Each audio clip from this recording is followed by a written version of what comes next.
Joel's going to open us in prayer. Everybody good? We might have a couple more people come in, but they'll just sneak in different spots. And all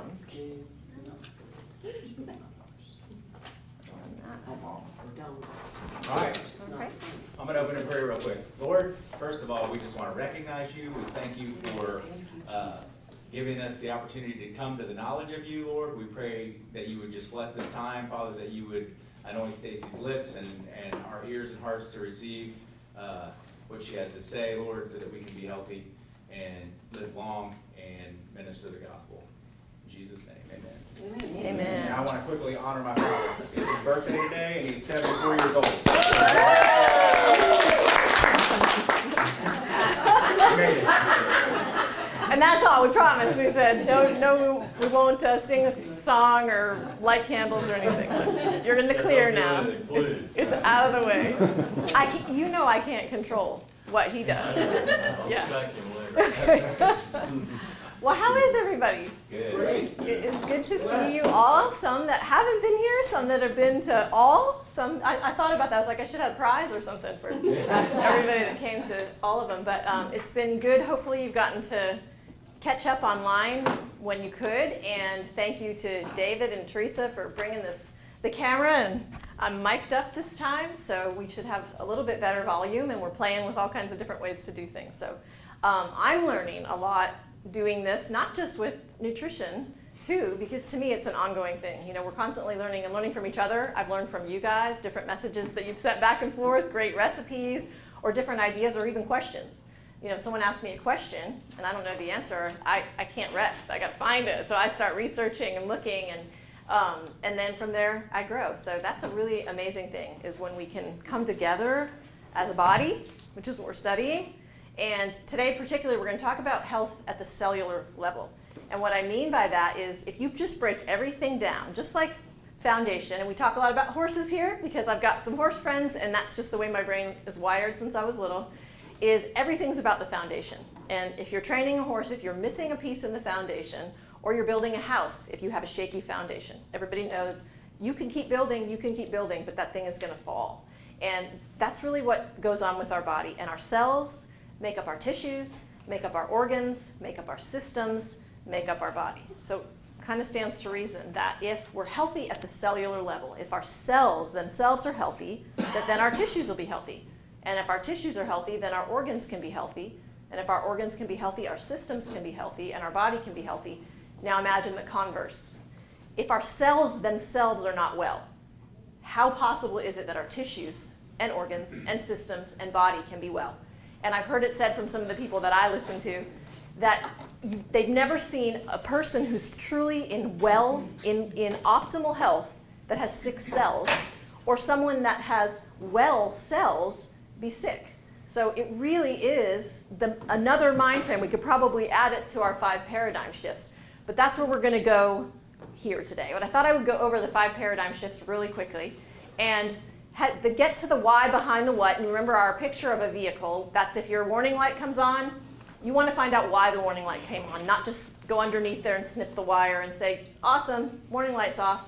I've lowered my cholesterol, my blood work comes back. Why was your cholesterol high? Cholesterol can be high for lots of different reasons, and just lowering it may not actually be what you need to do.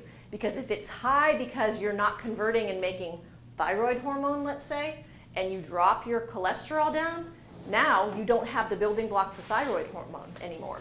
So you have to figure out why is your body not using it. So that's just one of those ways of thinking in that number 1 paradigm shift. Did anybody write down there in the very first class? You remember the challenge in the beginning of the class was write your list of whats. Does anybody have their list of whats? I wrote mine down. It's in a pad at home, but I wrote it. But you got it. You have it. Okay. Keep that thing and look at it, because sometimes, has anyone paid any attention to it? Have you noticed anything changing on your what list? Yeah? Anybody want to share it all? I mean, I've got a hard time here. Yeah? Have you seen anything changing since you've made health changes? I have. Yeah. I have. Of course, I need glasses. I still need them. He's like, I can't read my list, but. Too fat. I've lost 30 pounds since, Wow. since the first of the year. That is great. Before I started Awesome. coming in here, but Yep. I've been working along and everything. Yep. I need to walk more when it gets warmer weather, we'll do that. My knees is worn out, but they are better since I've lost 30 pounds. My high blood pressure is better. My hair is still gray. I still got arthritis. I am eating better. That's great. My ears ring at times, they still do. My back hurts, but not as much as it used to. And I'm really stressed out when I work with Suzanne. So. It's your fault, huh? But I got another 18 months to stress, and so. Oh, Yeah. good. And then she's out of there, so you're really in trouble. I got you. Well, that's really cool. Thank you for sharing that with us, Greg. And we probably could go around, and I would hope you see some things. If you're making, the more changes you make, the more changes you're going to see. And the cool thing about, does anyone else want to share anything? You have that look on your face. Do you want to share something, or are you just smiling at me because you're sweet? You, yeah.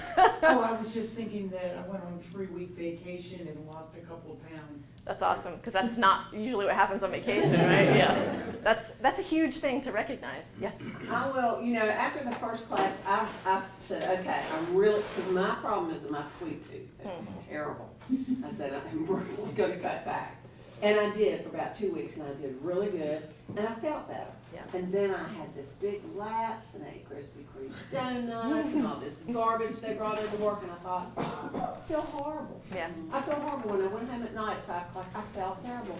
And I thought it's because I started eating all that crap and that sugar and that garbage in, garbage in. It's there. And it's terrible. My willpower with Krispy Kreme is terrible. Whoever invented that is evil. You know what's great about those times is it just helps to solidify, even though you might hate it and think, oh, I wish it was wrong. I wish I felt great when I ate the Krispy Kremes, or whatever your thing might be. Whenever those things happen, I know for myself, and when I first started going on this wellness journey or mission, like we like to say, I had a couple of those times where I would go back to eating the way I used to, thinking, okay, I'm good. And then the next thing I knew, my what symptoms were coming back. And some of them came back quickly, others it was a while. And I'm thinking, no, I'm good. I can eat this stuff now. And then it started coming back. And when those things happen, it's good in a sense because you know what not to do. And that's really important. And then, like you said, you still have a choice. Mm-hmm. You still have to say, all right, how am I going to do it? And maybe you even begin to look and say, how can I find a way that maybe once in a while I would really like to have a Krispy Kreme donut. And if you eat really well, 80 to 90% of the time, there might be room for that. I think the problem comes in what we do on a regular basis, what's coming at us, in us all the time. Yeah. Anyone else have anything they're dying to say that they've, good. Okay, we'll move on. Yeah, Bobby. A veggie cafe would do good in Rockville. I have thought of that, but what would a really healthy, like almost a fast food type, but some sort of restaurant like that? I don't know. You want to open one and see how it goes? You tell us how it works I out. think it would do good. Yeah. I know not tons, but I know a lot of people that live in this area that are vegetarians, that are vegans, that, I think it would do well. Especially if it were locally sourced. We have a lot of farmers. Yep.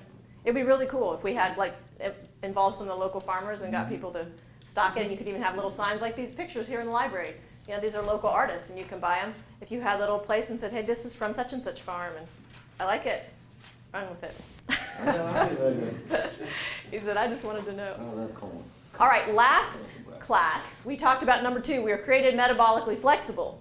So what we're going to do today is take what we learned. This was the tricky part. Sometimes the middle, like I say, of life too, like the middle is the messy part. If you ever read a book, the beginning is what hooks you and you get so excited and you can't, the end is where it all comes together, but sometimes the middle is the messiest part of life, of anything. This part, kind of learning how that body works to move into ketosis, to burn fat for fuel, to get away from burning sugar for fuel, what do I eat, is a lot of information. And I don't know about you guys that were here or those that watched online.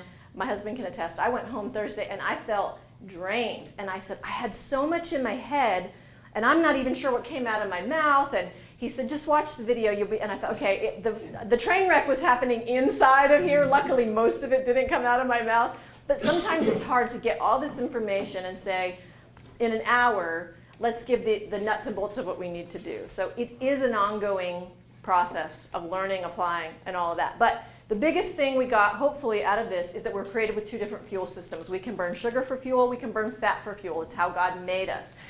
most of us are sugar burners because we live in America and we have a constant source of food, and added to our food is very high sugar content, high fructose corn syrup. It's in everything. So even if we don't realize that we're eating a very high sugar diet, you know, Suzanne openly admits she has a sugar craving, but some people may not even realize. They may think they're eating healthy, and they're eating tons of sugar in additives. So we have to almost force ourselves, train our bodies, retrain our bodies, remind them that they have another system to burn fat for fuel. But we're going to use it as a tool. This isn't a fad. And that was something I really wanted to stress in this second paradigm shift is one of the headlines I put for this class was, do you feel like there's all this conflicting information out there? Somebody says, oh, you should eat high protein, and someone says you should eat low fat, high carb, and this one says, no, keto's the way to go, and the other one says intermittent fasting is the only thing that works. And we just all give up and say, you know what, none of it makes sense. Well, the truth is all of it makes sense because it's meant to be used for your individual body for what you need. There are bad diets out there that are fad and they're not healthy for you.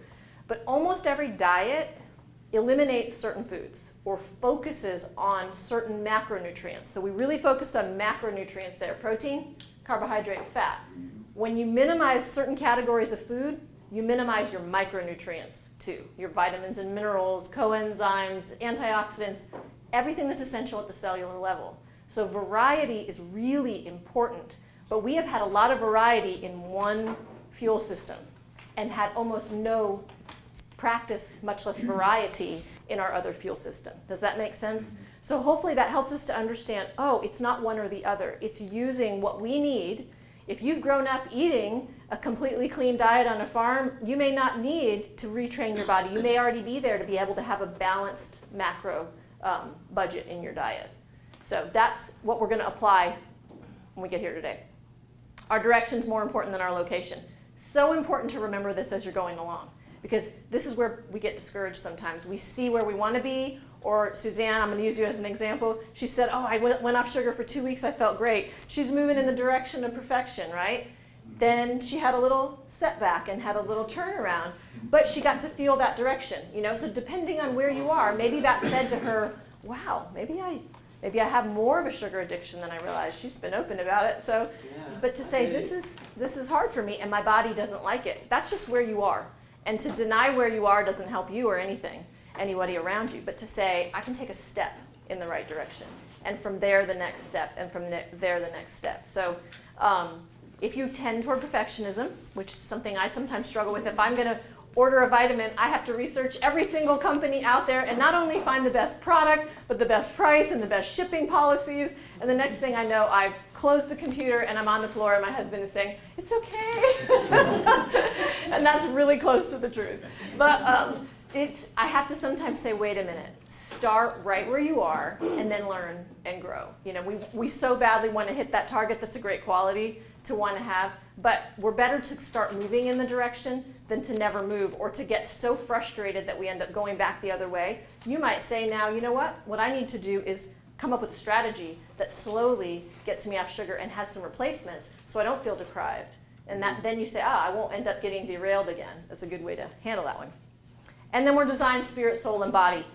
Online, Alicia's been helping me with this. I taught a class for a few years. My mother-in-law went to that, The Weight of Glory. And it's 15 sessions, and that really dives into the spirit, soul, and body aspect of wellness. And I had shared with y'all in one of the first classes, when I was younger and even into my adult years, I struggled with an eating disorder. Some of that was physical, body, as I learned some food allergies and issues that I had. But a lot of it was in my soul, in my mind, and my will, and my emotions. And as I got more well in those areas of my life, and a big one was hunger. And that was, I think, our 5th video. We're having a hard time getting up there, but we'll get it. The 6th one came out today, and a friend of mine commented on that question of what are you really hungry for? And that's a big thing we go into in The Way to Glory. And if that's something that interests you, you can watch it online. Every week a new video is coming out for the next 15 weeks. But we're at video 6, and they'll be available forever up there, as long as YouTube doesn't start taking things down. But that's a great question to ask yourself. If you're reaching for food and you're not physiologically hungry, you might ask yourself, what am I really hungry for? Am I lonely? Am I bored? Am I tired? Stressed? Yeah. Am I sad? What might it be? And how can what's that? Do I need water? Do I need water? That's a huge one. Sometimes we're thirsty. It really is. You know, I often say that. I'm glad you brought that up. If you feel that hunger and you're not, especially when you're not sure what you're hungry for, drink a glass of water, wait 5 minutes, see if you're still hungry, because many of us are dehydrated. Really, really important thing there. So that's something I'd encourage you. This is where my wellness began. As I began to get well, was really understanding that I had a lot of hungers inside of me that I had tried to meet with either food or with depriving myself of food. And that's where that seesaw came in, of controlling life around me, or what I thought was control, which really wasn't. And then the last one, we can follow, did I write it now right? I had a typo earlier, the 3 pathways to wellness. And this is just the way I saw it, and I'll make a little person picture. My stick figure. All right, we've got what's coming at us, what's going into us, and what's coming out of us. Okay, and that's a little simplified because what's coming at us is coming from a whole lot of different areas. What's going into us is not just what we eat, although that's part of it. And what's coming out of us, the obvious one that we jumped right into in the first class is, are you having a good bowel movement every day? It's really important, and that's something I continue to stress. If you're not, you're backing up toxins in your body. And I personally recommend, if you don't have a bowel movement in the morning, don't eat until you do.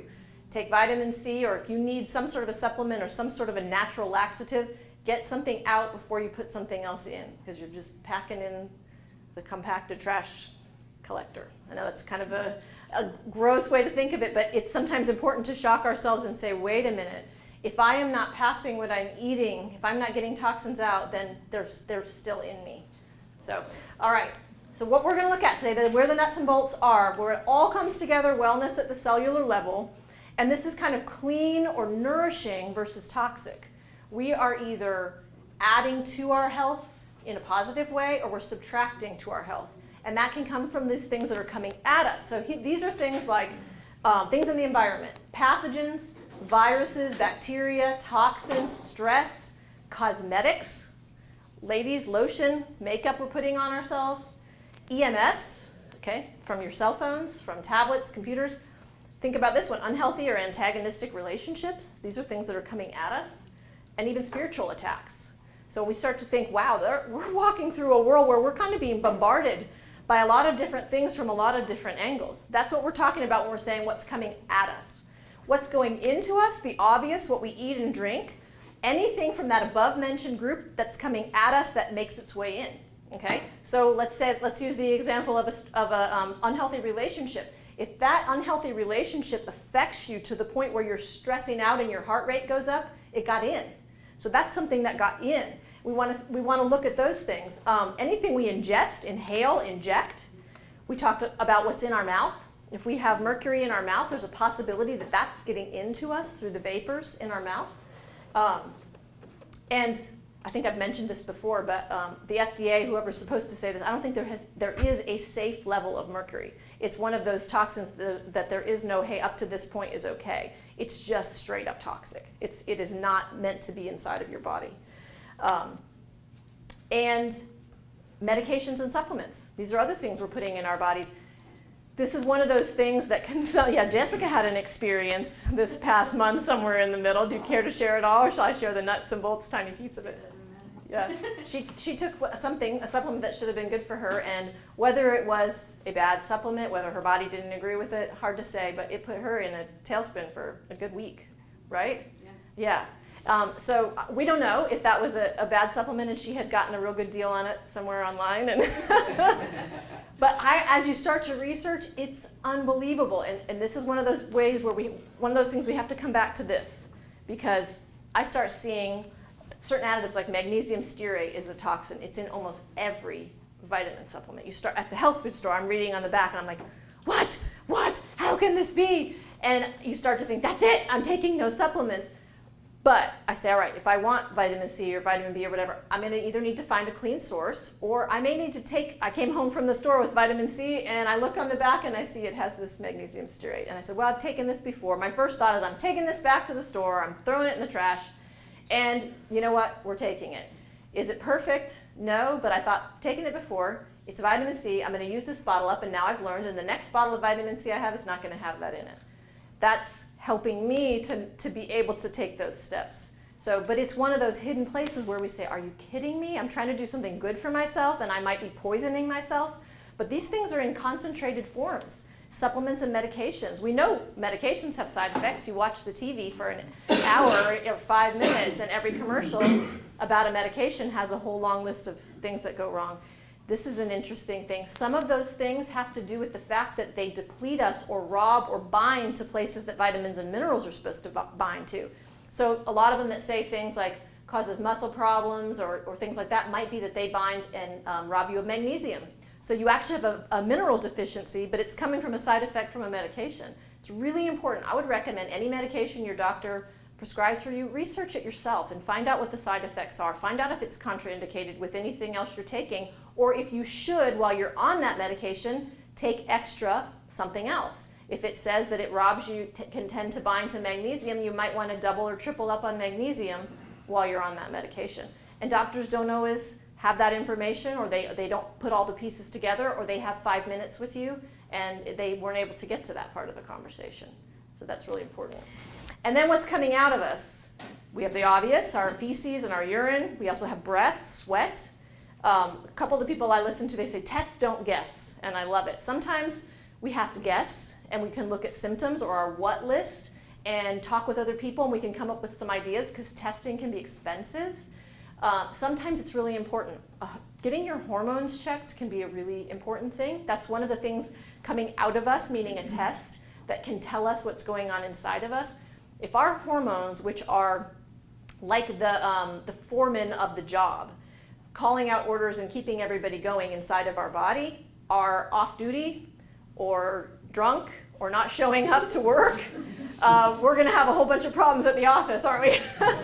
We're going to have a lot of problems. So that's one huge area where people often will say, I'm doing all the right things. Why am I not losing weight? Why am I not getting well? Because your hormones are out of balance. So there are some tests that really can be helpful. And that's when having someone help you. There's a lot you can do by yourself. If you're a do-it-yourselfer, there's so much information online now. You really can research. But having someone, a friend, a nutritionist, a doctor that has this kind of a mind frame, a functional doctor, to help you go through that can be helpful. It's kind of that allocation of your money, saying, where is it? Maybe I'm better to do a test and know exactly what vitamin to buy than to kind of hit and miss until I find it. Some of that might be your personality, and you figure out what works for you. Are you the kind of person that wants to go out there on your own and figure it out and try something? Or are you the one that says, I really would like someone just to sit down and talk to me and go through? It can really help. So that's a really important piece of that. Heavy metal toxicity, gluten intolerance, you can have a genetic test for that. Certain tests too need to be specific. Like a heavy metal, I've heard a lot of testimonies of people that were very seriously mercury toxic had their blood test done and had shown no mercury. But a blood test will only show if you have an acute poisoning of mercury. It will not show a long-term accumulation in your tissues. So that's something you have to do a different type of a test that actually pushes that mercury out. But I just spoke with your boss the other day. She went through a situation where she was given a test but wasn't necessarily instructed on the fact that once that mercury is released, you're going to reabsorb it. And so she didn't take a binder like charcoal or something. And she was in the hospital for 3 days. She had a really horrible reaction to this mercury that was released into her body, or some sort of heavy metal. So that's, again, where it's helpful to have somebody walk you through it. A couple other things that might come out of you. Emotions or your character.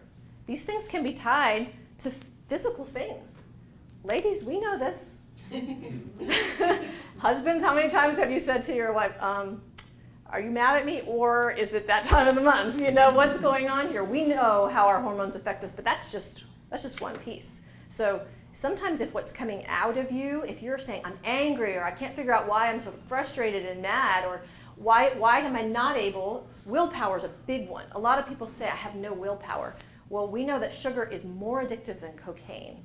Mice, I don't know if they were mice or rats, little tiny rodents, were given a choice of cocaine and sugar. And I believe in the study that the rodents were already cocaine addicted. And they were given choice of sugar or cocaine. And they chose the sugar over the cocaine once they found it. That's how addictive it is. So if you're a person that's saying, you know, I just have no willpower, I can't make right choices, that's a character trait, right? Your will is part of your character. That's something coming out of you that's a warning light. Something's wrong. That's not who I am. Especially if you're a believer and you have the Holy Spirit living in you. Scripture says that he will quicken your mortal body. That's including your soul, your mind, your will, and your emotions. So that's a really important warning sign to say, why am I not behaving in the way that I believe is right? That something's wrong, whether it's in my soul or in my body or in my relationship with the Lord at the time. So that's a really big one to look at. There's a couple scriptures, one in Mark 15:11, or Matthew 15:11, Mark 7:15 and 16. I'll read the one in Matthew. Not that which goes into the mouth defiles a man, but that which comes out of the mouth, this defiles a man. And I think that scripture shows us that what's coming out of us shows what's inside of us, even more so than what went into us. You know, and I don't think it's saying that it's not important. It's not. That scripture to me is not saying, hey, it doesn't matter, put whatever you want in you. It's saying you'll know by what comes out of you if what you put into you made what's in you not okay anymore. Does that make sense? I really think that's what that scripture is saying. It wasn't justifying that you didn't need to take care of yourself anymore, but it showed how important that is of what's inside. Our bodies are designed with systems to deal with many toxins coming at us and coming into us. Sometimes people will say, well, livers for a reason, don't they detoxify us, all these things?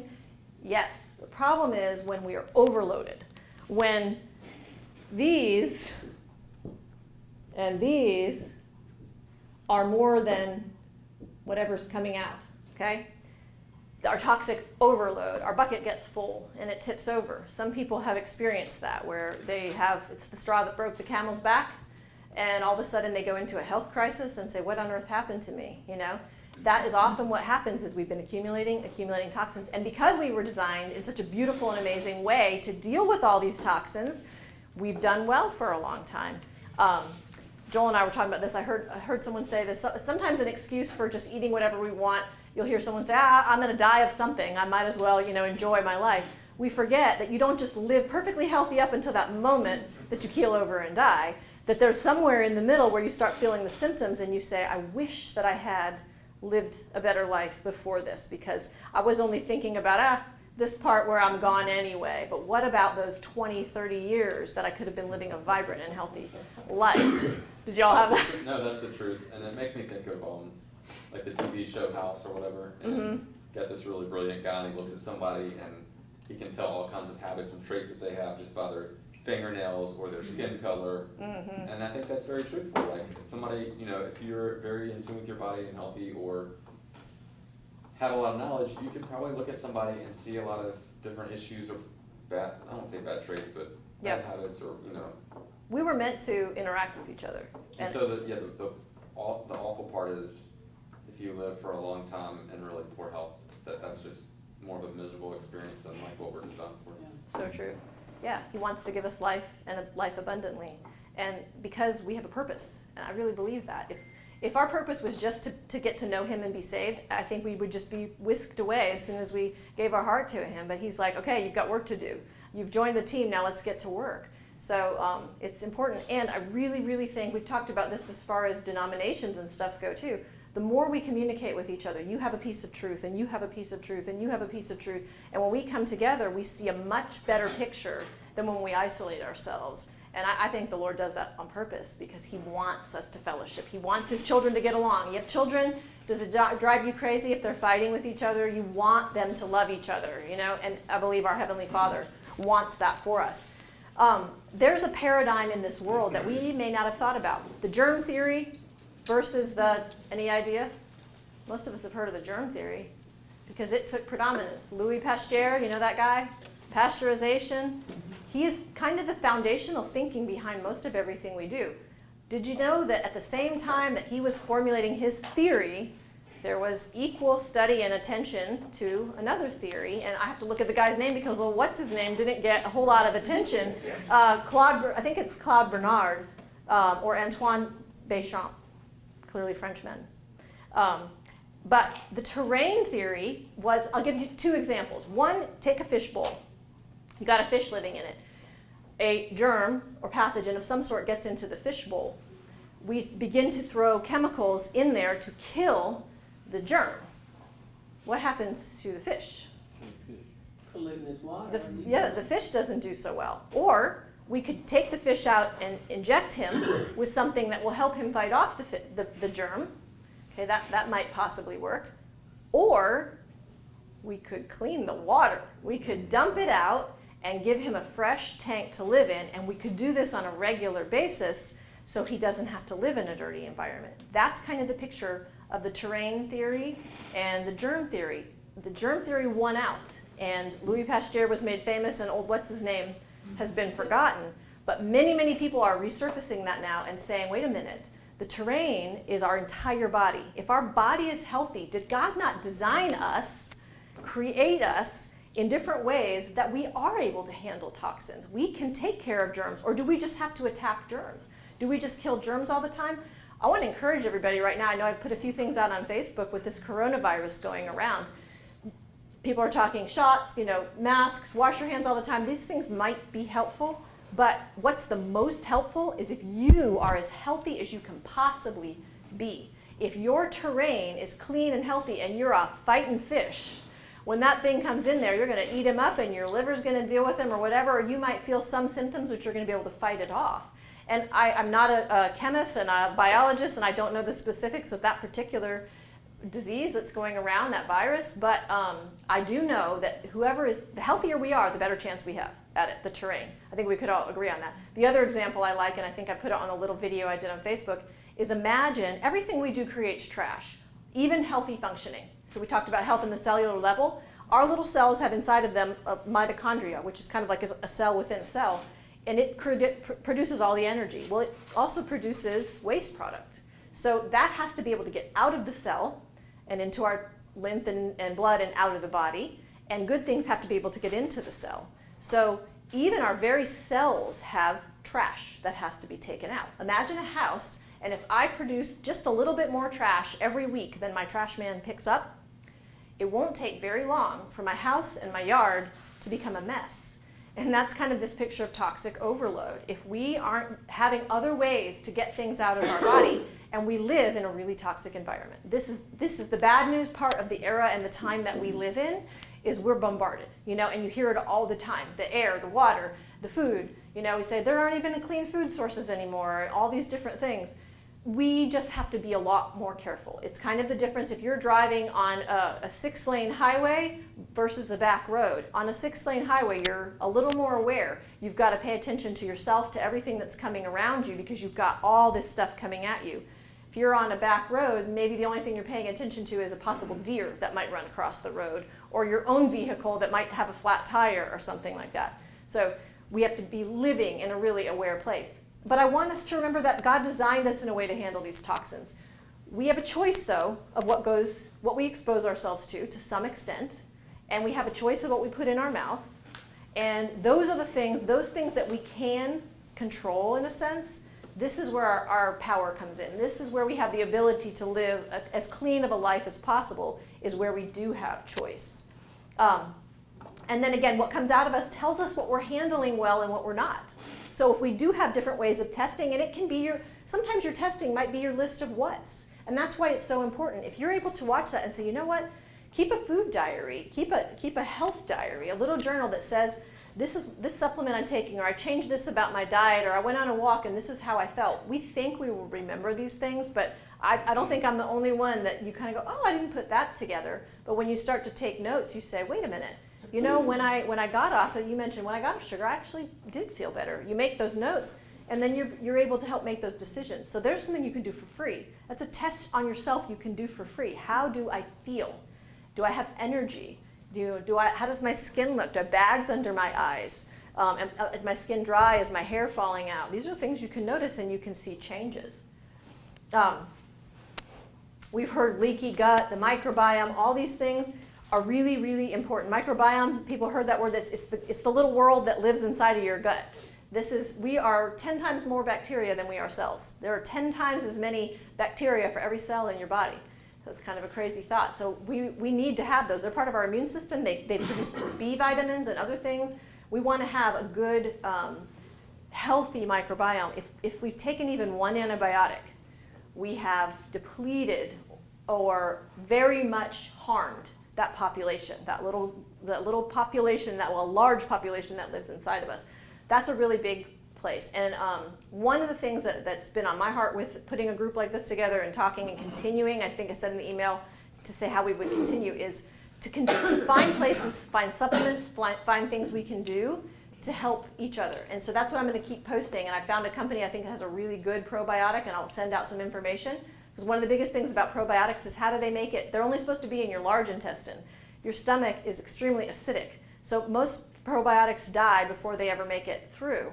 And some people formulate ways to get them through and encapsulate them in a certain way, but then you have to say, well, if they can't survive my stomach, are they intended to live in my intestine? How would they have ever gotten there before? So there's some things about that, and I'll share that more in some emails. But just to say, really important part of your immune system is having a healthy, thriving population of little bugs that live inside of you. I have a question. Yeah. Like if you're on, like, I've taken a lot of antibiotics because of my lungs. Mm-hmm. My goal with my doctor is to get off of all that stuff. Yeah. And stay off of it. What kind of harm have I done to my body taking all that stuff? Well, you've definitely depleted, or, depleted is a big word, but it's possible for the amount that you've been on that you may have wiped all those guys out. And then you probably have an overgrowth of the bad guys. So you would be a really good candidate for getting a good probiotic and in a large amount and staying on it, especially while you're on the courses of antibiotics. Do you cycle on and off of them? Yes. Okay.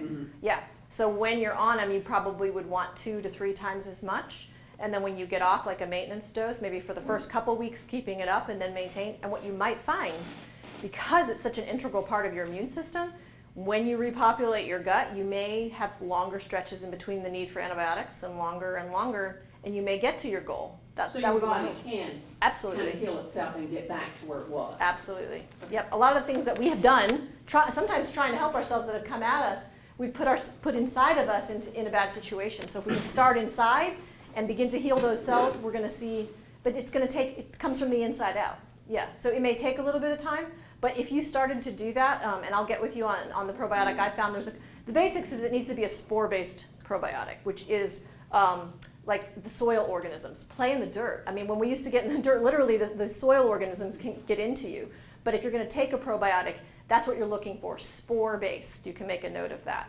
I have found a few companies that have spore-based probiotics. So the spore base, will they actually get through your stomach? Yep.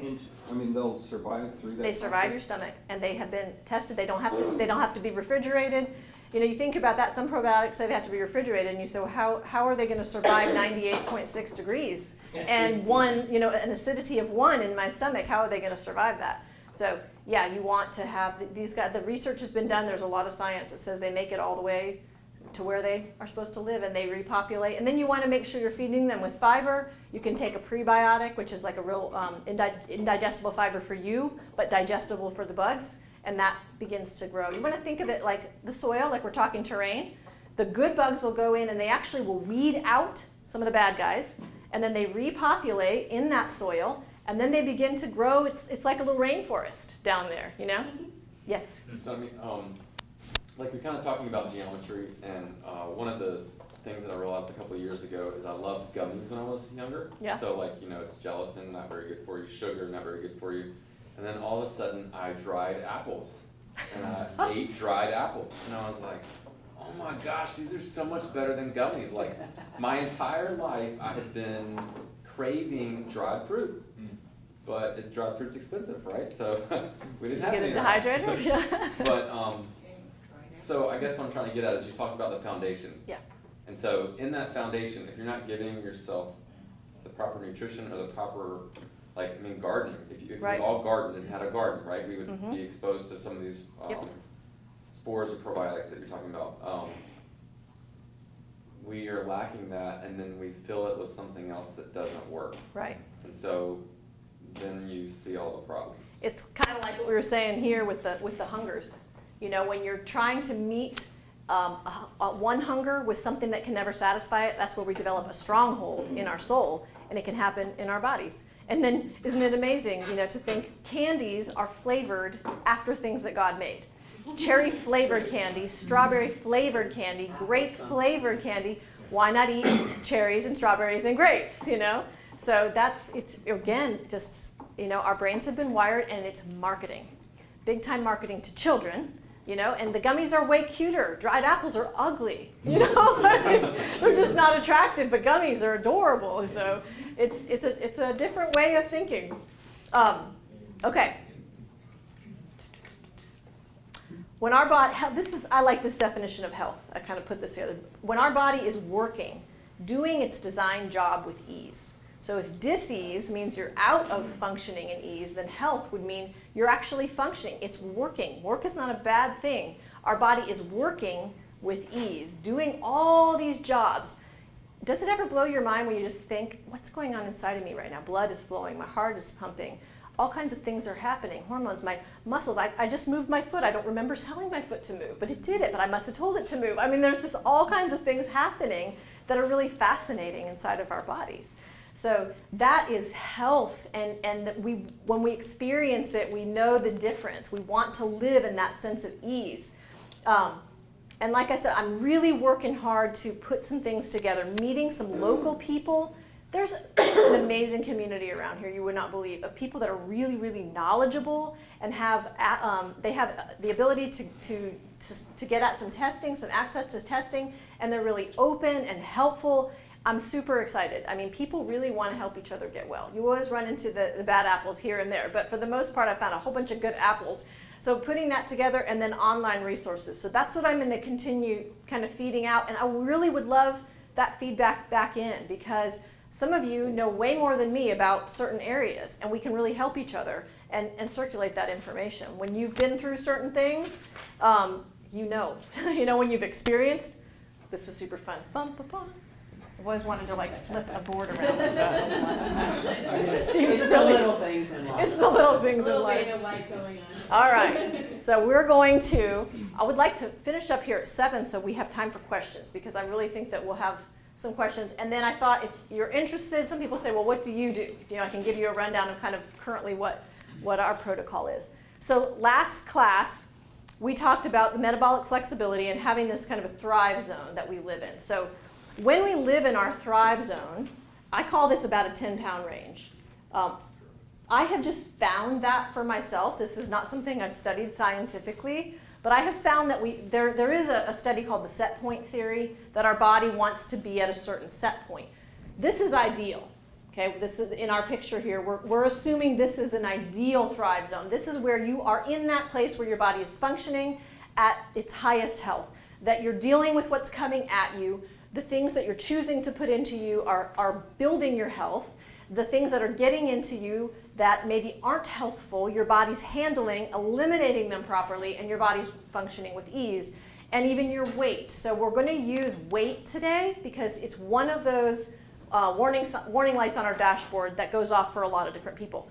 If you don't need to lose weight, follow along with the example, and then you can apply it to something else. You probably know somebody, if you don't need to lose weight, somebody that might need to. But to me, it's one of the easiest ways to kind of understand this concept that I want to teach with the 3 pathways, or share with you with these 3 pathways. So if you're living in this thrive zone, this means your body tends to want to be right around a certain weight, okay? And again, using weight. This could be health. But in weight, you might have those days where you start inching up towards this 5 pounds here. And then you say, I know how to shift my macros. We learned about that last time. Our macronutrients, what are they again? Protein, carbohydrates, and fat. We say protein is going to stay pretty moderate in the middle, and your fat is going to go up, and your carbohydrate down when you want to become a fat burner, and you want to push yourself into that place and you're going to have a longer stretch of going without food. That's what intermittent fasting is. So from the time you finish your last meal at night to the time you have your first meal the next day, you want to push that window to at least 12 hours, which really isn't very hard if you think about how much time you spend asleep, up to possibly 18 hours, to really help yourself flush out, deal with all the excess glucose, which we called like excess gas in our car. It's the gas that's outside of the tank. It's the gas that's in the tires and in the back seat and on the hood of the car. We want to give our body a chance to clean the car up. So that's what we would use. So if I saw myself going this way, I would say, time to shift my macros a little bit and push this back this way. And then let's say it starts going here. I say, okay, body's functioning in that health again, but I don't want to keep going that way because then that wouldn't be, my body would then say, hey, something's wrong. If I get my body fat too low, my hormones don't work. So that tells me good, everything's going good. I can shift my macros back a little bit, stop losing weight, and my body's just going to come right back to this nice little thrive zone. I've seen this happen in my life, and I didn't always live in the thrive zone. I didn't have a lot of excess weight personally, but I had in my mind, with this kind of eating disorder, food met needs that it wasn't supposed to, and it always felt like I was fighting this pulley that was going to drag me into some unknown world, and I was constantly fighting to come back into this area or to get close to it, and usually living somewhere around here, which from the outside probably people thought, well, she looks fine, probably in good health, but I never felt good. One of the things I found later in life is I had very strong intolerance to all grains. And when I got off of grains, so many of my whats went away that I had no idea were even related to that. And a lot of it was emotional. I didn't have this excessive craving for food. I used to itch, my legs would itch so bad they would bleed. I would scratch, and it was like an itch that was in my muscle that I couldn't get to. Gone completely. Swelling in my ankles, things that just, who knew? That went away and I thought I had energy. Success breeds success. You start feeling better and getting more well in different areas. So that's the picture of being in the thrive zone. So I want to use an example. We're gonna stick numbers to it, and I just decided to arbitrarily say, okay, let's say, because it's kind of in between probably a number for a healthy female and male, 150 pounds. Let's say that's your thrive zone, your set point where your body wants to come to. Let's say that currently you're at 200 pounds. So you're saying, I want to lose 50 pounds. You're in a temporary thrive zone, temporary zone. Maybe it's not a thrive zone. You're in a temporary zone right here. Most likely, if we're talking to somebody who is 200 pounds and they said they're 200 pounds, they're probably 202, 203, 199, 205. They kind of go like this. We all experience that. We kind of go around there. So what I would say to this person is, all right, let's put you in ketosis. Let's pull that healthy fat. Remember, so important. It's so much information to put into short classes. This is where the research has to come in. Healthy fat doesn't mean lard, okay? It doesn't mean giant plates of bacon like you sometimes see on Pinterest with people doing ketosis. This is not healthy for you. We're talking about avocados and salmon and coconut oil, those sorts of things for healthy oil, nuts and seeds. And then when we're cutting back our carbohydrates, we're still having vegetables, lots and lots of green leafy vegetables. That should take up your plate, and every meal should have vegetables of some sort in it. That is truly what we were designed to run on. So this person's going to shift, like we learned at the last class, to say, I'm going to go into ketosis, and let's say we can get that person to come down 10 pounds to this next zone, temporary zone, which would be 190, okay? And that happens quite easily if you can commit to that, but that's it. That's all you have to commit to. I'm going to go through ketosis. I'm going to put my body in there. I'm going to commit to that 10 pounds. If you have less weight to lose, you could break this down into 5-pound increments, okay? And say, I'm going to drive my car, which is kind of the picture the Lord gave me. We've been talking about vehicles a lot in all these pictures and the 5 paradigm shifts. Your car's parked right here. Oh boy, here's my car. That's all the cars get. I was going to keep going, and I thought it's going to get worse. It's going to look like a squashed bug or something. So you have to draw the cars for now. So you're parked here. This is your location. But your direction, we're going to start heading this way. Here's the key. Most of us, when we start losing weight or we go on any diet, we want to keep losing. But guess what? Your body starts to say, oh no, something's wrong. Okay, because your body has been living in what it thinks is a healthy zone. And remember the set point. It wants to be here because that's where it's living. That's where it's comfortable. May not be that it's healthy, but it's comfortable. And our body has done what it was designed to do, is to keep us alive and as functioning as possible in that zone. So if we start speeding our little car, whee, body gets really, really worried. And starts throwing up a whole bunch of detours and shutting down systems. And nowadays we could understand this would be like a car that's remotely controlled and all of a sudden it stops running and it won't let you drive it anymore. So we want to purposefully stop it. This can be a really hard thing to do up here because you think, I'm finally having success. This is my counsel. When you reach that, whether it's a 5 or 10 pound, I recommend 5 or 10 pounds. If you have very little weight to lose, go in a chunk of 5 pounds. If you have a lot, give yourself a little bit more room there. You reach this next zone, now shift your macros again. Bring your fat, keep your protein pretty moderate, bring that fat down a little bit, bring your healthy carbs, not the Krispy Kreme donuts, some fruit, maybe a little bit more of your nuts if you handle grains, a few of your less glutinous grains. Coming back again really quick to wheat and the glutinous grains. Some people can handle them genetically. One of the bigger problems is not the grain itself, is the glyphosate, Roundup, that is sprayed on these things. That is a neurotoxin, and it messes with everything we could do. I am not an expert on it, but I've listened to enough talks about it to say, all I can say is this: you don't want that stuff in you.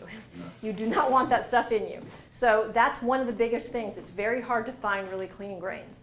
But those would be the kinds of things you would bring up, maybe your starchy vegetables, your sweet potatoes and your carrots, and even some of your like red potatoes, and bring some of that in until you stop losing weight. Kind of, it's like on a major scale what I was talking about here, where you're just kind of bringing that back and forth. And sometimes you decide, oh, maybe you go on vacation when you're living in your Thrive Zone, and you say, I have 5 pounds of room, and I know how my body works. I've got room because most of the time I live in this really healthy, wonderful place. I'm feeding myself well. I'm watching my stressors. So maybe I have some room to really indulge a little bit. But I also know that that's not an excuse to go room back up here. It says I have a little bit of room. And then I also know that I can switch that back around, and I don't say, oh, well, this week also, and then the following week, and then, oh, well, then I'm going here. We say that was something that was a minor shift. That depends on where you're at, if you can do that. So on a major scale, we bring that down. We shift our macros and then stay there. And what you want to do then is now it's time to reassess those pathways. So here's a picture. You start out here, just like a road trip. You've got your map. You say, okay, are we going on the highway? Or are we going on the back road? Some of the stuff that's coming at us, the stressors in life, that's like the road we're choosing. Maybe you're in a really stressful job right now, and it's something you can't change. You say, this is a job I need to stay in. I have to drive the highway. There is no back road for me right now. I'm going to have to be really aware. If you're in that place when you're starting to drive out here, that's a time where you're going to have to say, I really need to pay attention to absolutely everything I'm doing. I don't have a lot of leeway. Maybe you say, you know what?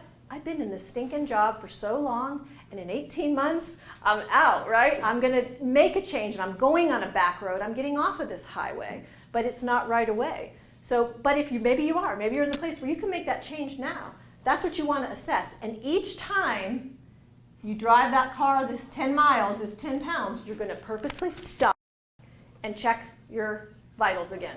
So if you had, like your car, you're going to check your tire pressure, you're going to check your oil, you're going to check the water, all these different things that are in your car. You might clean it out. You've been eating in there. You're going to take the trash out of the car. You're going to use the restroom, whatever it might be. Does that make sense? Mm-hmm. And that model is going to give your body the assurance that you're not in starvation, you're not deprived, you're mentally not going to feel deprived either. And one of the really cool things in our example, this person was 200 pounds and had 50 pounds they wanted to lose. And they did this 5 times. They've practiced maintaining their weight. Isn't that one of the scariest things about losing weight is what if I gain it all back? What if I do all this hard work? Most of us can drum up willpower, right, for a short period of time. We can do anything we set our mind to for a short period of time until we can't anymore. And then it all falls apart, and then we say, how did I get here? Most people, if they regain weight, they regain more than they lost. Yes. That's scary. And you think, I'd rather not even go on the road trip. I just would rather stay where I'm at. Most people, many people, decide to do that. They say it's not worth it. But if we follow a model where we show our body that we are aware and we're making these choices for the health of the body, every single time the body adjusts and wants to be here. The body has a desire to stay in homeostasis, right? Blood sugar, we talked about that the first time. An excess of insulin is what causes us to become insulin resistant or type 2 diabetic. That is an overdoing of something that shouldn't be there. Too much sugar's in the blood. The body says, we have to deal with this, we have to deal with this. We need to stay stable. Our body wants to live in health, wants to live according to the design that God made it, and it wants everything to function. So we're going to give it a time to not only relax and hit that function, but also a time for us to reassess. Can I change my road now? Has anything changed in my life to where I can change what's coming at me or what's going in me? Maybe now I have started a garden. Maybe up here, the thought of having a garden blew your mind, but you slowly learned, and by the time you got here, you look and you go, I have got tomatoes and cucumbers. Or zucchini. Everybody grows zucchini, right? You've got something going, and before long, you've got a full-blown garden going. That's the direction of perfection, where all those pieces are starting to come together. Does that make sense? Mm-hmm. Yeah. I know for me, I feel a sense of peace when I think of that, as opposed to, oh my gosh, here I go, and I can't stop till I get there. And then once I get there, I don't actually know where there is, but I'll know it when I get there, and then when I get there, I'll figure out how to live there. That's a little scary, instead of saying, let's practice it and give our bodies a chance to get a hold of that. If you don't have weight to lose, you can take this same model and apply it with something else. Let's say you want to gain muscle mass. You just change what those goals are, and you change your little line, and you say, okay, however you measure that to begin with, maybe you do a fat analysis, and you know how much percentage of body fat you are and how much percent of lean muscle you are, and you have a workout plan, and you say, okay, I'm going to work out until I have lost a couple pounds of fat and gained this much muscle. Then I'm going to stop this exercise, because your body will adjust and adapt to exercise as well. It wants to be stable there too. So you could change that up. Or if you have something going on, you have a disease state in your body. If you're dealing with, it's okay if I know we've talked about it before, Mom has dealt with type 2 diabetes. So she can measure her A1C, she can look at her blood sugar, she can see how she feels, she can see her weight, and she can use different tools to move down, stop, reassess, look where she's at, say, what supplements am I taking? Maybe it would be more helpful right now if I switch, or I can drop down my metformin, or I can get off of this medication that I was on. And those are those times to make that change and to do that. Yeah. I have to check my notes really quick. I think I've hit pretty much everything that I wanted to. I love this thought that if we can follow a model like this, and there's other ways to do things. There's people out there that have really good systems and programs. Actually, they abound. But one of the things that I really love to do, and I shared with all of you in the first class, I love to study. I like to learn. I like to simplify. I like to share, and then I want to support. So from my studies and my simplifying, this is what I've found has worked for me. And when I've worked with certain people, I've seen this help them as well. So this is what I share with you. And as I said before, I'd love to hear some of that feedback. But the biggest thing that I've seen is that our body doesn't live in fear. We don't feel deprivation, and we don't end up feeling that starvation where we're lacking something. And we have this ability to feel stable and capable of maintaining our weight or our health or wellness over a long period of time without that panic feeling that the body goes into. Our body wants to stay alive. So we want to keep it alive and thriving in a really positive way.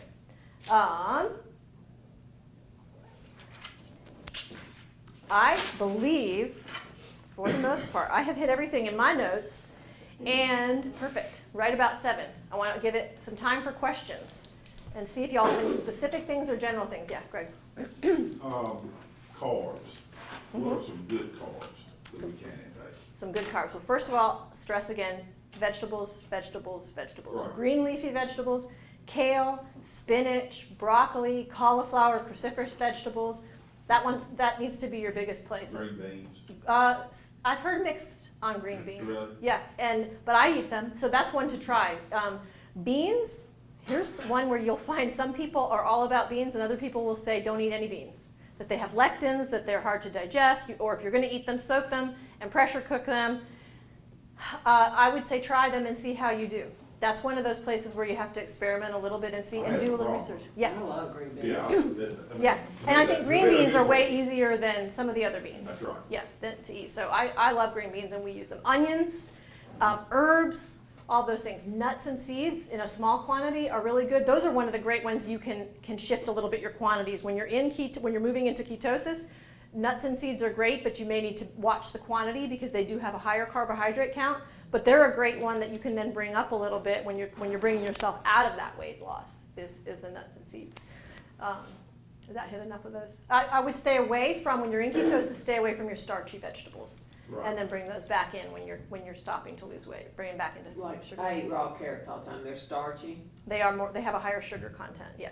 Yeah. But they're so good. They are good, and they have wonder, and you want them. You want them in your diet. They have all kinds of, yeah, and they have a lot of vitamins and minerals that you want in your life. So find, again, where it works for you, you know, and you can try them in there. If you're saying, hey, I need to lose a certain amount of weight, or I really want to, you were saying, you know, get that little bit of the holiday pounds off, you might say, I'll stay away from the carrots and the sweet potatoes and that for a little bit, and then you bring them back in, because they are a very healthy part of your diet.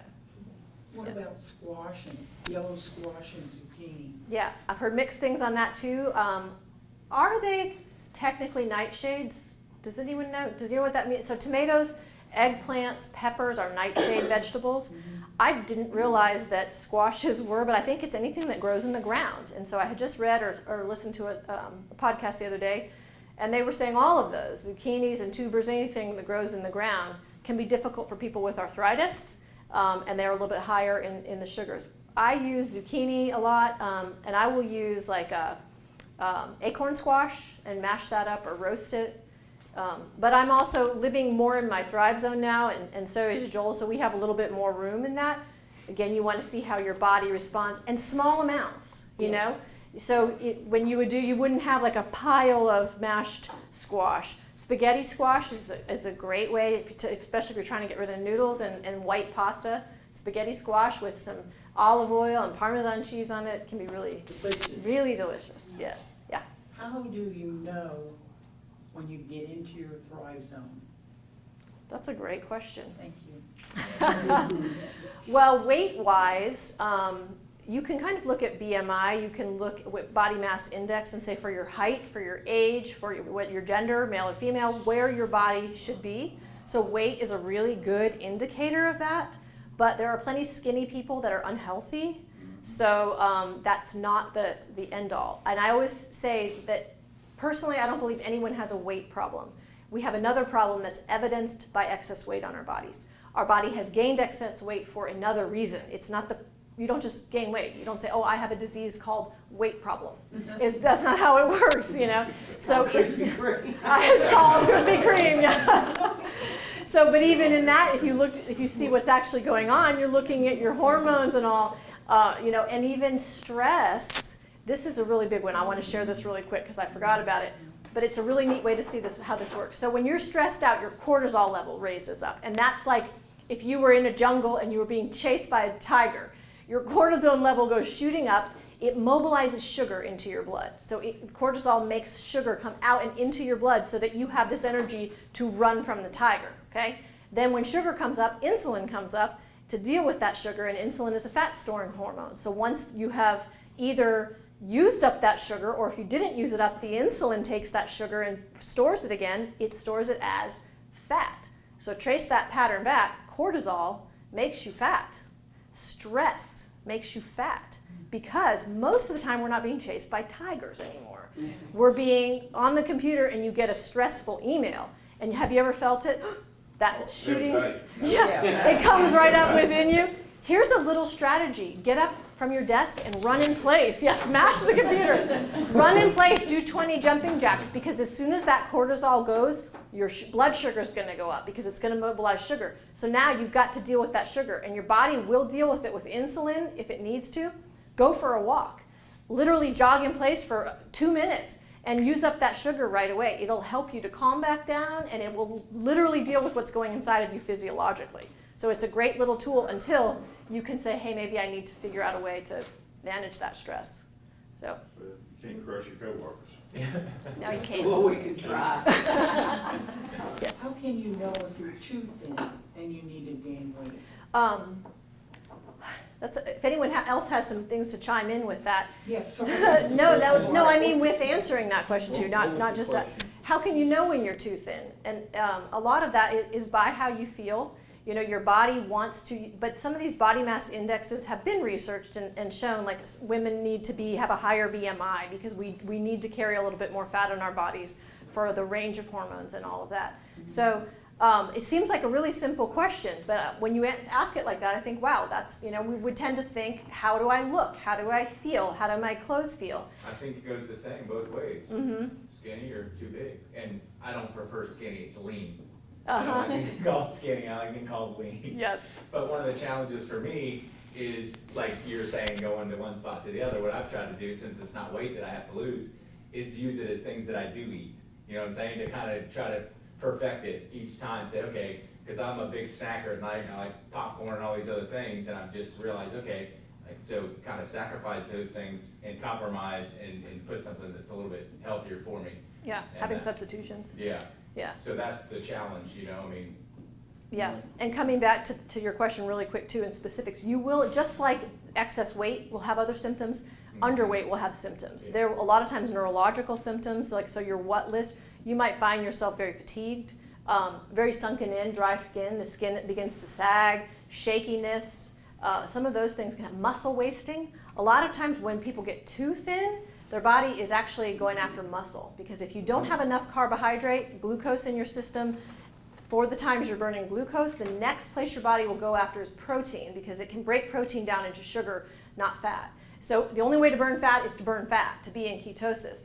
But if you're in a sugar burning model and you're not providing yourself enough carbohydrates, so this would be the picture of your gas tank, has a little bit of gas, and all you want to do is keep giving the car just a tiniest bit of gas, that's starvation mode. That's not healthy. If you're going to drive a car, you want to fill up that tank and use the tank, and then you want to switch over. You should be able to, I think, and a lot of people support this, ketosis, when you're trying to get into ketosis, and Jess was sharing with me, after several days, it was like, I'm there. I believe our body can do that within one day when we're healthy. We can be in ketosis in the morning, and then in the afternoon we're burning sugar because we had some sweet potatoes and something else with our meal, and then by the morning we're back in ketosis, because our body's supposed to be able to really easily switch back and forth. Like if we're eating natural sugars, like fruit, like apples. Right. Yeah, exactly. And seasonally, we talked about that last time. Unfortunately, everything's in season at Walmart all the time, so it's hard. We don't even know it's in season anymore. But that's something to learn to do, because our body wants that variety and needs that variety in amounts too. That there's times when you can eat more and eat less. Fasting on a weekly basis. If we're fasting on a daily basis, this intermittent fasting, where we're fasting a longer window of time while we sleep and before and after, we can also maybe once a week do a bone broth fast and give our body a break from food. And maybe once a week, you just enjoy food. Maybe on the Sabbath with your friends and your family, and you have a big potluck and you're not thinking, oh, I shouldn't have that. You just enjoy eating that day, and there's a bit of a feast. Feast and famine is a healthy thing. It's nothing should be taken to extreme, but having complete consistency all the time is not always considered healthy either. Your body needs some variety too. You have something else? So supposedly, if somebody was turning 40 this year and they wanted to really discipline themselves, what's kind of like a good routine? So, like a 2-week Asking model? for a friend? Yeah. I want it to be epic. But I mean, I'm noticing, I feel like I think like I'm a 20-year-old until I'm around a 20-year-old, and then I'm like, no, I think like but I still feel young, but as you get older, you start to feel it more. And so I would really like to kind of discipline myself. But what is a kind of a good cycle? And I know there's not a one answer all. Yeah, everybody's Is that a different. 1-week cycle? Is it a 2-week cycle? As far as how long you'd be in ketosis as opposed to how long you'd be out, From getting to 200 to 190 as a level, is that what you're saying? Well, I mean, for me, I'm really not looking to lose weight. I would like to exchange my fat for muscle and just become a little more lean and strong. But kind of I guess going into ketosis and teaching your body how to go and burn that fat, and then coming back out of it and just eating healthy sugars, like having a week or two of where you eat as much fruit, maybe not as much as you want, but you eat a lot of fruit, but no Krispy Kreme. I'm a huge sugar bug. I can eat more sugar than anybody in this room. And so it's I'm looking to challenge you on the other side. Here's where I would start, Dallas, is make 2 lists. Start with a list. You could start either way. Have one list that's about where you are right now and be completely honest. And everybody did this here on the first day. Go through your what's. Everything about how you feel, your body weight, everything where it is, and make a list of where you are. Then make a list of what's my ideal. And it can be parallel, each of those things, if it's changed or different, or it can be totally different. If you say, you know what, I'd love to be able to bench press a certain amount of weight, or I want to be able to go run and play with my kids and not get out of breath, whatever it is, you write that ideal. Then you put those two things side by side and you say, all right, where can I start? And what's the lowest hanging fruit? What's something that I can go at right now?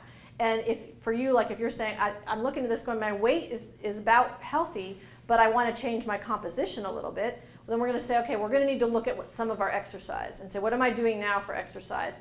And then start looking into programs that work for you. If you like being outside, you can do resistance training outside. You can roll giant logs around, Resistance training, which is muscle, where you're isolating a muscle and lifting and strengthening the muscle. And then high intensity interval training is very effective for burning fat and losing weight. So that would be like short bursts at your close to your maximum output. Like 90% or something.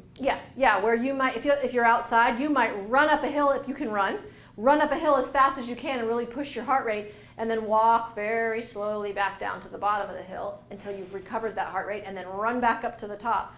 That has been a lot of research done onto high intensity interval training like that. And then do resistance training a couple times a week and spread those things out. Your individual body, you might say, I can't run to the top speed to the top of the hill, but for you to push yourself to the maximum might be walking at a slight incline, at your strongest, really pushing yourself and say, I'm going to walk as strong as I can. If you have joint pain, which a lot of us do have, swimming is a great way to get your heart rate up. I don't think having your heart rate up at its highest for a long period of time is actually terribly healthy. It begins to have negative effects after a while. If you are going to be a professional athlete, or you're even just enjoying a certain sport to where you have to do that, then you need to train your heart, you need to train your muscles to be there. But if we think about how we were created to live, it's not very often that we need to be at above average exertion. I'm not talking about total rest. So let's say you were outside working in the garden all day or cleaning stalls at the barn. Your heart rate is up, but it's not at its top all day long. If it were, you would crash out, unless you had trained to do that. So you really have to look at yourself and say, what are my goals? And then come down to the micronutrients. Really, really important, where we can be deficient in one mineral and begin to have really bad cramping. We had a good friend in college who was like the champion pole vaulter in the state. Well, would have been beyond that because we were in college at the time, but he had been a state champion in high school and then went on to do really well. He was a very disciplined person and heard salt is bad for you. So he removed all salt from his diet and could no longer pole vault and couldn't figure out what was wrong. And he went to the coach, the nutritionist person that was there, and said, what's going on? And they're looking through the diet, and he said, have you made any changes? It looks like you're eating a really healthy diet. And he said, well, I've cut salt out of my diet. He said, you've cut back? He says, no, I've cut salt out of my diet. And the guy said, you have to have salt. He introduced salt back in, and his muscles started working again. So we begin to deplete ourselves of certain vitamins and minerals, and we can have really crazy things happen to us. So that's where you can look at that list and start to say what things are going on, and then best way is to test and to know. You can do a test to see what your vitamin and mineral level is, but those micronutrients are really important. There's a bit of a contrary opinions on multivitamins. Multis, one a day is where you get everything. And this is kind of what I've seen as the consensus of the experts out there.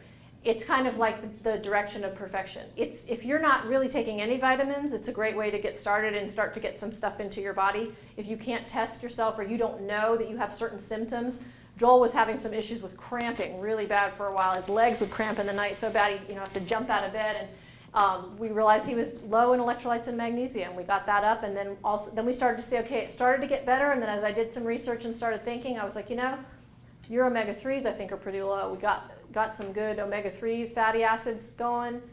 Really started to see a change. So where I haven't seen you jump out of bed in a long time. I used to do that when I was pregnant. Yeah? Really, every You're time you're I cramped. With Joel. Good Joel. It's all your fault. That's where it came from. I think it was, some kind of a deficiency. But baby's going to get what it needs. Yeah. Alicia, did you have a question? Yeah. Can you elaborate a little bit more on how long you stay in each zone? Because you just kind of said, Right. stay there for a while. Yeah. So how long is a while? Yeah. And I also would love to hear from you or anyone else who's been doing like the ketosis diet type of thing. What are like meals that you enjoy, like the foods that you can have, because if you just make a list of foods or you give me percents, that doesn't really help me understand things. But like, what are foods you, Yeah. like meals you enjoy? Right. Well, a lot of times, the time amount that it's going to take for you to get, let's say, from this 200 to 190 or anywhere in there is going to vary, and that's going to change sometimes seasonally with what's going on in your life. That might be a good, maybe about half of that, and I'm just kind of coming up with this, kind of perfecting this. This may sound, I know you're wanting a really strong, like, definitive number. Sometimes you have to kind of feel, where you're at. So what I would say is it takes the time it takes. That's something I say with horses a lot. It takes the time it takes to get this change to happen. And then when you stop and you reassess, sometimes when you reassess, you might find that you need to stay there a little bit longer. You may have unearthed something that's a little bit more difficult to deal with. Maybe you are feeling pretty fatigued at that point, and you unearth, like some of these doctors that I've been listening to, that they had mercury toxicity. Some dentists that have been dealing with, they're the ones putting the fillings in, and then they all of a sudden found this. That took years for them to get that mercury out. You might come to a place and take a pause. 3 or 4 days, a week later, you feel like, I'm ready to get going again. Same sort of thing in a road trip. Sometimes you take a break and you're like, I really need to stretch my legs, I want a meal, I need to go to the bathroom. Other times you're thinking, hey, let's get a hotel and stay for the night and we'll start out again in the morning. So I would love to give a little bit more specific, but the specific is part of what you learn when you start listening to your body is that your body will communicate with you. And you're going to get that relationship back to where that feedback's going to be there. Prayer, seeking the Lord in that, and other people. Have people have feedback, people that know you.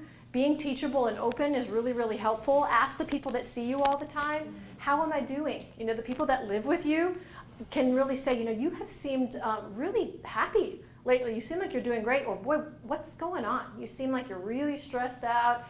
Take some of that feedback and then give yourself what you need. If there's that time when you need to maybe take a good long break, if you keep going, even if you're moving a little bit at a time, you're going to get where you're going, whether it's weight loss or something else, or it could be a character trait you're working on. Keep going in that direction. So that's, I know, not quite as specific as you'd like it to be, but that helps. Yeah. I've got an opinion. This is Yeah, just and if kind of anyone the has way one.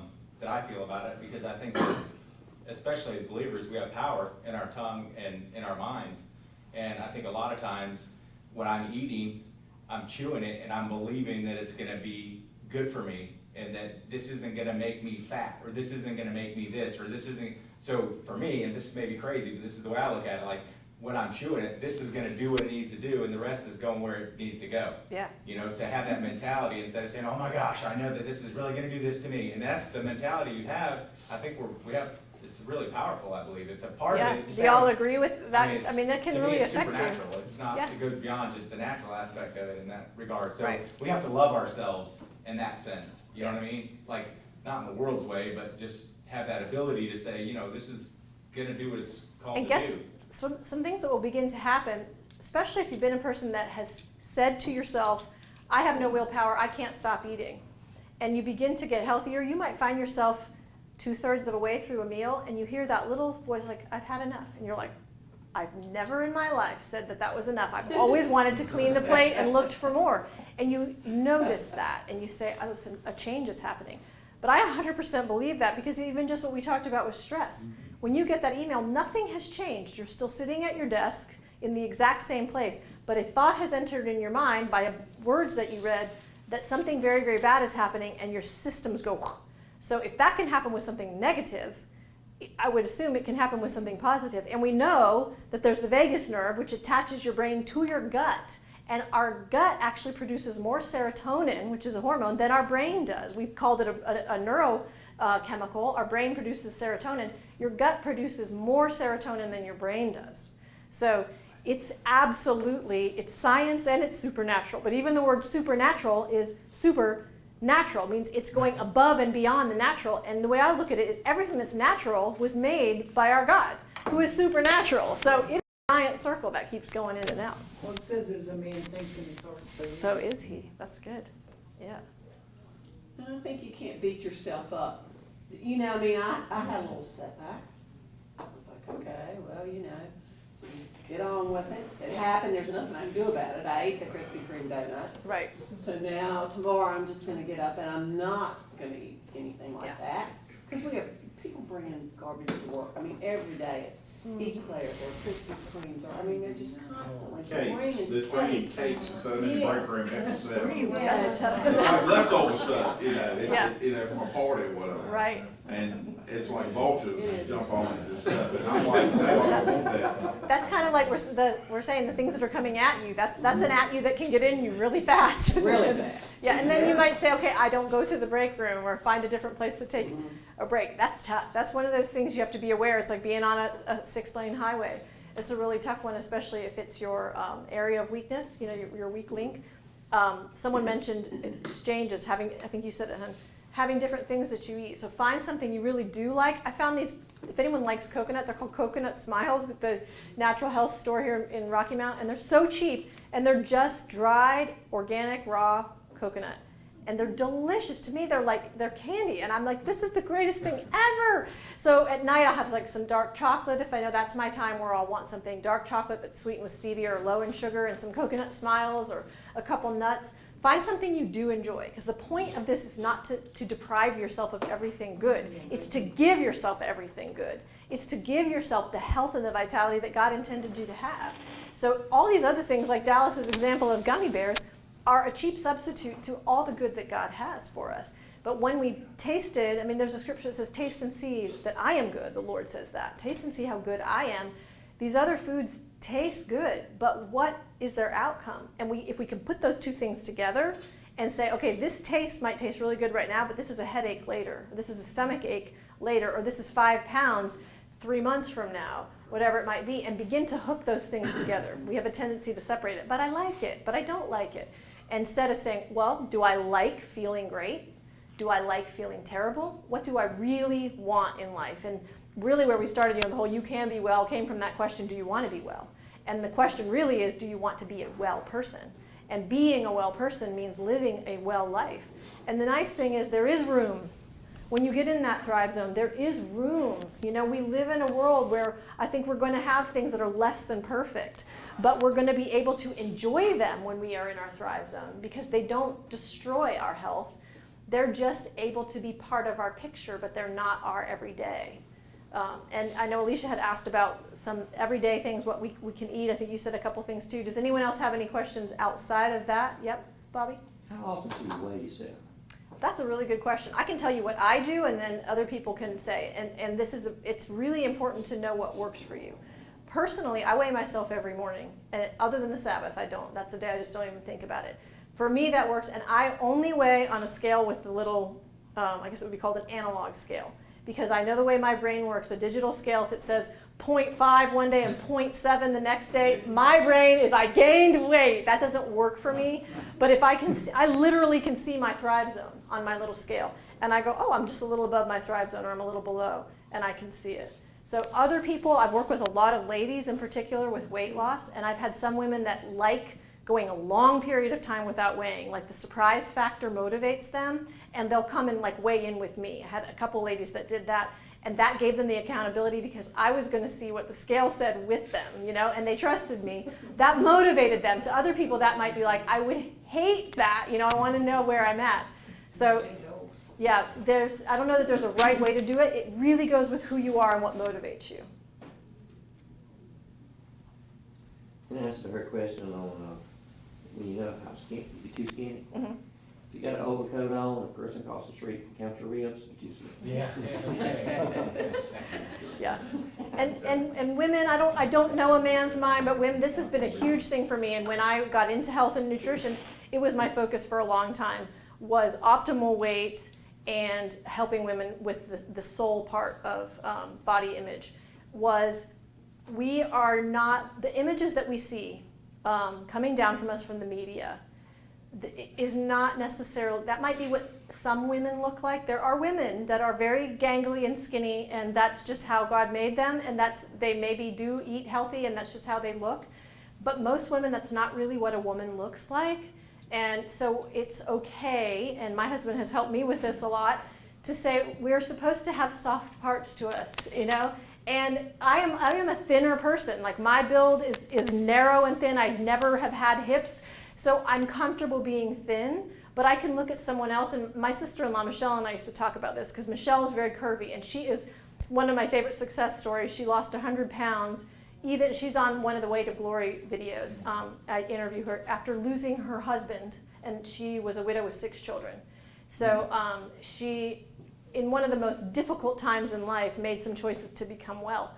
And Michelle and I would say, boy, if she would be at a really healthy weight for her, we would laughingly say, if I weighed that, I would look terrible because I'm just not built like Michelle is, you know. But on Michelle, she looks absolutely gorgeous. So that is her body type. And so I really want to encourage women to embrace the body that God's given you and recognize that a womanly body is beautiful. It's not an excuse to say that I should be unhealthily overweight. You know, we want to be healthy. And then men, encourage your women, and women do the same for your men. Because like Joel even said, thinner men don't want to be called skinny, they want to be lean, mean, fighting machines, right? Ooh, ooh. So we can help each other. We're supposed to be encouraging to one another. Yes? So on your journey, when you set this path, or you set your what's, obviously weight is one of the what's. Yeah, it can be. You kind of follow this pattern of success. Yeah. In getting to your desired weight. Yep. But like the other ones would be like your intellectual or your mental challenges, because we have to have mental challenges in life. Right. Your physical, like your exercise challenges, because I think they all have to work together. Yeah. But you can't stand on a scale and say, okay, I see my physical at this point. You have other graphs or other ways of measuring your success on this. Basically, it might not look like you said, not look like a scale, but let's say intellectual, it's a huge one. One of the hungers we look at is a mind hunger. Sometimes we will eat food or do something else or smoke or drink because we're not challenged intellectually. So we might say, you know what, I need more intellectual challenges. You need to create a graph for yourself. And for each person, that might be different to say, what do I, and that's why I encourage Dallas, start where you are, look where you want to be, and then map something out in between. So let's try to come up with an example. Let's say you wanted to take the Mensa test, for the IQ test, and you wanted to score a certain bit. You might say, okay, I'm going to take 2 Mensa tests every week, and I'm going to study these different things, or I'm going to, I want to win some sort of a trivia game. There's going to be something coming up. So sometimes we have to create our own graph for something. But I think your point is so important that the reason I used weight is it's an easy one to catch the pattern with, because you can measure it and you can see it and you can watch it change. Some things are a little bit harder. But I think if you don't have something to measure, how do you know where you're going in the right direction? Shouldn't they all start working together and you be able to see that you're in that thrive zone on each one of them? Well, wouldn't that be ideal that when we get here, that spirit, soul, and body, which is really the premise of this class, is in the thrive zone?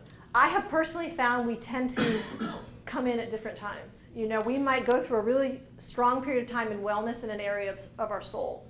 When I went through my divorce, I was reading every self-help book possible, and I learned a whole lot of things about the way that I interacted in relationships, and I felt like I got really healthy in that area of my life for a while, but I had some other areas in my life that kind of fell behind in the wayside. And so, but that success, becoming healthier here, then enabled me to become healthier somewhere else. So I don't think, and people speak up if you've seen different, I don't necessarily think that all those areas kind of ride the same chart at the same time. Sometimes one almost purposely has to be set aside, and that can be done. I think choice is huge, because that's what God gave us in the beginning. And in Way to Glory, we always say there's no cheating, there's only choices. So that can go with any area of what we do, to say, I'm going to make a choice. So if you're going to choose to eat a Krispy Kreme donut, is really different than going, oh, I gave in and I ate it, I didn't want to. You say, I'm going to choose to eat you, or I'm going to choose not to eat you. You can have a little conversation with that donut right there. Or I'm going to choose to have a bite of you and throw the rest of you in the trash. Then you start to realize you have a lot of choices. We sometimes tell ourselves we either have no choice or we have an all or none mentality, and that can go with any one of these areas. But I wouldn't necessarily look for them to be in line or stop growth in one area to try to wait for one to catch up. I think sometimes it's okay to allow yourself to really thrive in one area and become a little bit healthier, so you might be able to rest there and then bring another area in. Does anyone else have anything to add on that? I'd just like to say that making the choices has helped me more than anything, especially recently, in the success I've had recently. And it only took me 2 years to really get that down, that I'm making the choice not to eat this cookie or to eat the cookie. And when I make the choice, I feel so powerful either way. Yeah. You feel proud of yourself almost, because you've made a good choice. And Yes, and even when I make a bad choice, I take the blame responsibility. for it. Yeah, I don't say, oh, I had to have that. right, Or, I was craving it, so I'm going to eat it. yeah, I'm not making those kind of statements to myself. I'm just it's saying, really good. I chose to eat it. It Mhm. wasn't good for me, and I chose to eat it. And then I say, I shouldn't have done that. But Yeah, it's easier to say you shouldn't when you made a choice and go, okay, good, now I can make another choice. But if you tell yourself that you couldn't, you don't give yourself the opportunity to say, oh, maybe I won't do that next when you time. think you had to have it, Right, and you lose the fact that I'm making a choice here. yeah, Even when you're making a choice, you lose that in the whole thing until you really get that. yes, That's I kinda don't know like how to me with explain bread. it other than Yeah. that. I really backed off the bread, yeah. That That was a big choice, huh? And that was a choice, I made for myself to back off bread. Mm-hmm. Now, I eat bread, and Sunday morning, my wife would probably make biscuits. Yeah. And I might have some country ham apple Egg. butter. and eggs. No, I won't have an apple butter. You have apple butter? She's the apple butter. We make it, but she's one of these. She Yeah. eats it. And that's where you are right now. And you may find that works for you, or you may find down the road that shifts. But it's really important, like you're saying, you are where you are right now, and you're choosing to be there. You're not Yeah. saying I have to, I can't. Those things don't help you to get well. That's right. And if you make your own choice and you can live with it, and you feel good after you do it, that's the main thing. Yeah.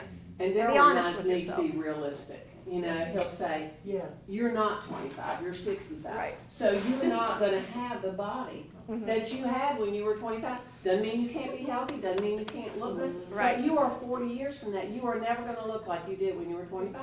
Right. And I'm like, this doesn't fit right, or I can't button my pants. And Yeah. some of that is natural. Some of it is. aging. Your body is not going to remain the same. You are gonna age. Yep. So, Yeah, realism is good. Honesty. Are you being honest with yourself? Yep. We've said before there's a difference between reasons and excuses. Reasons are valid, excuses aren't. So those are reasons that have become excuses. But a reason is important. If you don't know the reason, you can't fix something. But when you know the reason, you can change it. Yeah. Last question, then we'll turn the video off and we can hang out until they kick us out of the library here at 8 o'clock. We'll talk about the saying of if I would have known now when I was younger. you're what- taking better yeah, care of but- yourself. So there's different seasons, and I think I just want to bear fruit in the season that I'm in. And Yeah. so as you get older, Yeah, that's you're in a different season. Right. Like you're in a season where you Right. can mentor people, or you can That's get right. advice, or what. Like That's you right. should really figure out how to enjoy the Yeah, the season that you're in and bear fruit for where you're at. Enjoy your life. Yep, that is a great way to Yeah, end that's on that. perfect And, sense. and to Yeah. say for aging and for that season, something to keep in mind, if it's not just about age, don't let your age become your excuse at the same time, because otherwise everybody who was 45 or 65 would be exactly the same. It's not all based on age. So you truly can be your best self in whatever season you're in. And I think that's what we're talking about in wellness, being realistic to say, I'm 60, 65, whatever, and I'm going to be the most well at 65 that my body can be, that my mind, that my intellect can be. So there's that balance there. So And the more good choices you make, the more fun it becomes. that's awesome. Fun is such a good thing. It is. Yes. You feel more Being well powerful. is really fun. It is fun and It it is is. healthy and great to be well. Yeah, So I'm enjoying it. thank you all. We're going to click these off and feel free to come up and talk, or some specific meal plans or anything. And I said I would share if anybody wants to hear kind of what my protocols are too. So let me flip this thing off here.